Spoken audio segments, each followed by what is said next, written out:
Welcome back and welcome to The Current Read. Every other Wednesday, we pick a different library to check in on to see what people are reading all over the viewing area. And so far, we have been to 15 different places on both sides of the river. It's kind of hard to believe. This week, for our 16th stop, we are jumping over to Iowa and headed to the Maquoketa Public Library. Look how gorgeous that is.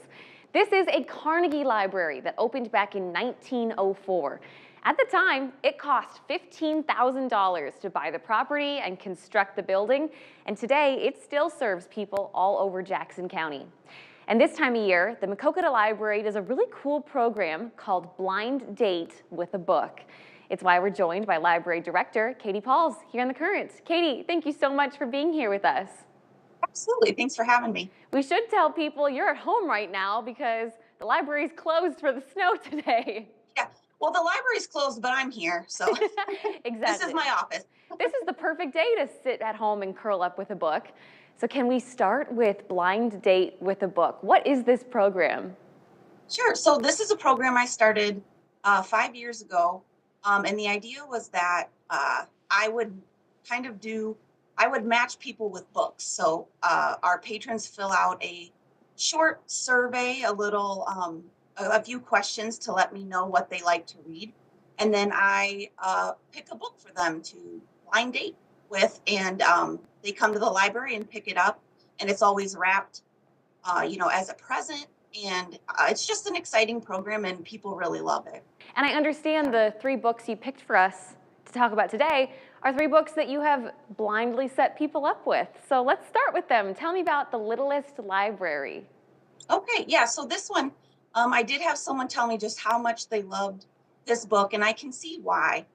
It's about a woman named Jess who loses her grandmother and her job at the library all at once, and she moves to a small cottage in the English countryside.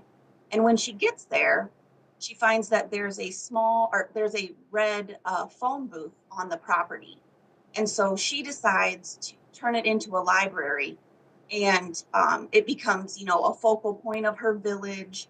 And it kind of brings people together. And of course, she ends up meeting her grumpy neighbor, Aiden. And there's, a bit of a possible romance there. I liked this book because not everybody wants a straight up romance. So this is kind of a heartwarming story with a romance subplot. Well, your next book that you picked for us sounds like a romance or Valentine's story, but maybe isn't. Tell me about Heartsick. Yeah, so this one I don't recommend to everyone, but for people who like these kinds of books, it's a great one. It's a kind of a psychological thriller. It's about a detective named Archie and a female serial killer named Gretchen. And they have a bit of a complicated and kind of romantic relationship. He is put on her case, and she ends up capturing him. And 10 days later, she releases him and turns herself in. And they have, this kind of weird cat and mouse relationship. And then Archie is put on a new case, and he's trying to use that case to get Gretchen to tell him more about her past murders.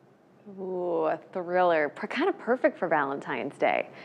Okay. It is. I mean, depending what kind of reader you are, but this is one where when I've suggested it to people, they end up reading all 6 books in the series. Yeah, we should mention that. It's a series. You'll get sucked right in.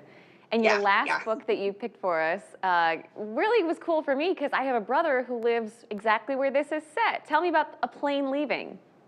Okay, so A Plane Leaving is an Amish romance, and it's set in a place called Lancaster County. It's about a young woman named Jessica who gets in an argument with her new bishop, and she leaves her town. And she stays away for 3 years, and then she comes back. And when she comes back, she meets up with the man named Silas that she was courting before she left. And so she has some important decisions to make, whether she's going to stay and see what happens, or is she going to leave forever. And this one, I guess I should mention, is also part of a series. But Amish romance, which is one of our most popular genres here at the library, a lot of times you can kind of pick those up at any point. Most of them are standalone. So Katie, what would someone have to put on their questionnaire for you to recommend something like A Plain Leaving? Well, one of my questions is actually, what kind of romance do you like to read? And the answer you'd want to put is an inspirational or clean romance. And that would lead me that way. And then also one of the questions is, who is the romantic interest? And one of the options is a strapping young Amish man. So that would get you an Amish romance for sure. Oh my gosh, I love it. Katie, I think that's such a cool program. I've been telling people in the newsroom about it all day long, and people are excited about it. So they have until Saturday to try to get in on this.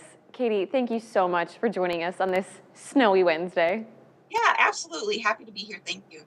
If you guys at home want to check out any of the books we talked about today, might be perfect on a snow day like this, or Katie's program, you can head over to WQAD.com and click on the As Seen on TV tab.